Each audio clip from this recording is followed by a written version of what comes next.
As soon as SD2 administrators found out about Tuesday's Texas school shooting, they went to work here in offices at the Lincoln Center. There's been an extra police presence at schools across Billings Wednesday, something Superintendent Greg Upham hopes will continue through the end of the year. But he, along with many others, know that there are much bigger problems to fix. It's almost surreal. That was Upham's first reaction to this latest tragedy, one of stunned acceptance. Are you frustrated that you have to be aware of it? Oh, absolutely. Yeah, that goes without question. But it just is what it is, right? Tuesday's shooting comes a week after SD2 had a gun threat of its own. Upham says he's confident in the district's procedures, but that won't solve the issue. I think we need to bring the best minds in this country together, because it's not just one thing. It's not just access to guns. It's not just mental health by itself. The crux of this is what's happening in the family structure. Something's gone awry. I feel like we as adults are failing our children.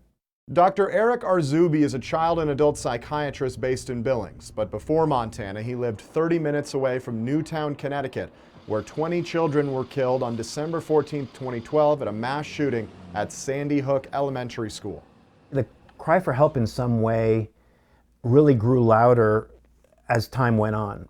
When all that noise sort of fades and there's more quiet, that's when things can become a lot more difficult, especially for the folks in that community.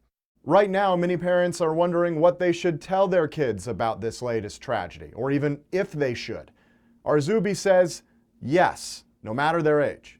Our kids will know very quickly if we're not being honest or if we're trying to hide something. And so I think in the interest of, number one, promoting trust, but there's some caveats to that, right? We don't want to turn on, CNN or Fox News all day long every day. Let's find out what's going on and then kind of move on. Arzubi, a father of two, says age-appropriate language is key, as well as tone. If something happens, a kid will often look to us to see how we respond, to see kind of how we respond, right? So I think we need to be very aware of how we're reacting to things, because how we react is going to influence how they react. It's advice Upham is ready to listen to, and he hopes he's not alone. Regardless of whether you're Republican, Democrat, right, left, it doesn't matter. Get the best minds in the country to say what is causing this type of behavior. In Billings, Casey Conlon, MTN News.